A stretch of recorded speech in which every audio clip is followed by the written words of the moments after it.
Hey guys, Mark Lyon here, Lion Horsemanship. I got a little topic I was going to talk about today, and I think it's a pretty good topic on balance, really finding a balance between the two opposing sides. And so there's a lot of varying viewpoints on this subject, so I'm sure it will get a lot of comments. And feel free to comment on your comment in the little comment section below. Tell me what you think. But it's when to start your horse, and there's a couple of different viewpoints that are on extreme ends, and one of them says you shouldn't start your horse until he's 7, because that's when they physically mature, or 6, or something like that. You shouldn't start your horse until he's physically mature, and so you should use that as your guideline. And then the other side says, well, if you don't start your horse when he's younger, when he's 2, that his muscles and his bones and his ligaments and tendons won't be as strong as they would have been if he had had some exercise, if he'd had some impact and a little bit of stress. And of course they say you shouldn't overdo it, but they said if you start your horse a little bit when he's 2, and you kind of give him some exercise, and you have a little weight on him, and you ask him to do some things, that his bones and his muscles and his ligaments and tendons will all grow stronger, and then he will be less likely to be lame later. So those are the two opposing viewpoints. And I personally like somewhere in the middle. Now, I can tell you, I start colts. I start a lot of colts, and I start colts whenever the owner says, I want my colt started. That's what I do. Now, there's times if I've said, no, I don't think he's ready yet, I'm not going to start him. I mean, you can refuse the job. Perfectly acceptable. And I have done that before in extreme cases, but most of the time, with a horse is 2, or longer, then I'll start it for him. So that's what I do. If it was my horse and I bought a colt and I wanted to keep it for a long time, and I was going to start it, I would start him when he was 2.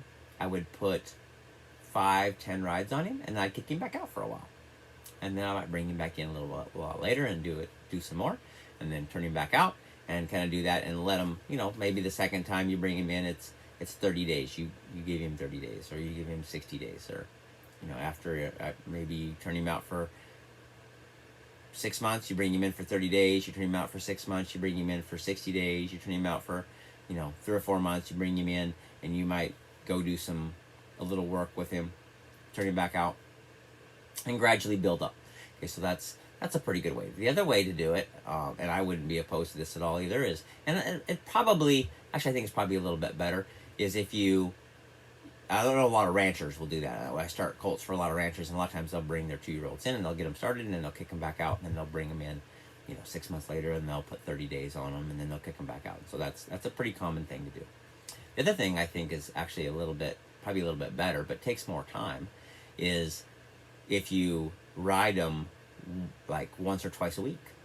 Now, you have to have them close enough that you can bring them in and then ride them and then kick them back out, so that it's not on a, it's a consistent without being too much. You're still kind of doing the same thing, but they get shorter breaks in between, and so they don't kind of forget as much. But you're also not really riding them very much. You ride them once or twice a week, and so they just kind of and you're not asking them to do a bunch. I would say that's the thing, is how you do it. Don't ask your young horse to do the work that you're asking your older horses to do. For me, I think of it like I would a kid, and this is the argument that I give people when they say you shouldn't start your horse until he's 7 because he's not physically mature.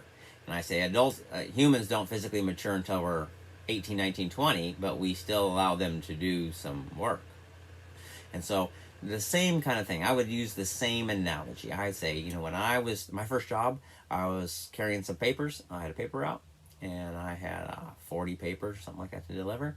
And 40 papers for a kid, like I was 12, 13, 14, something like that.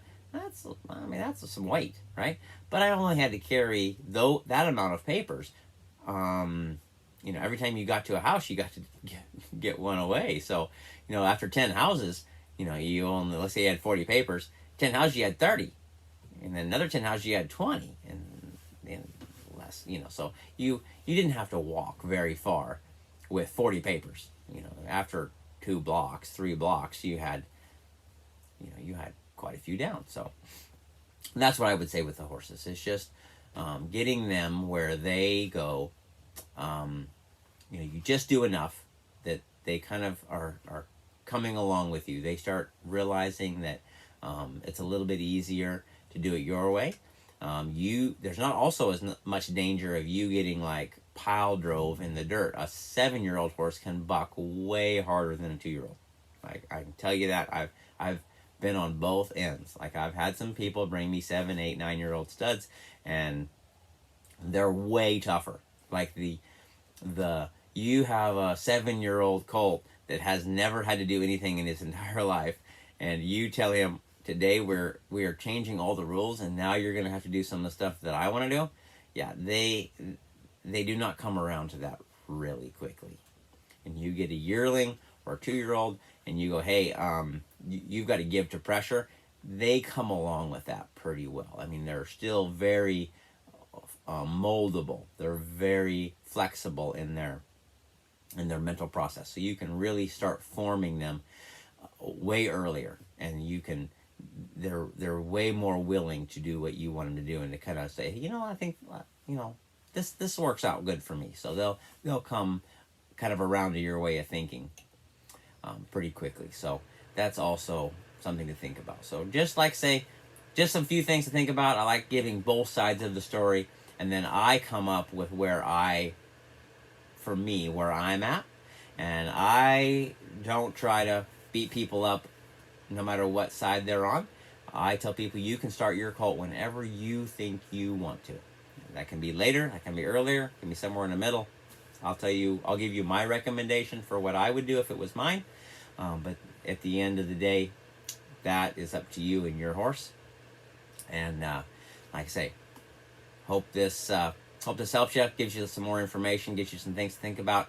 And remember, at the end of the day, it's you need to be the person your horse deserves. Hope you liked it. Catch you next time.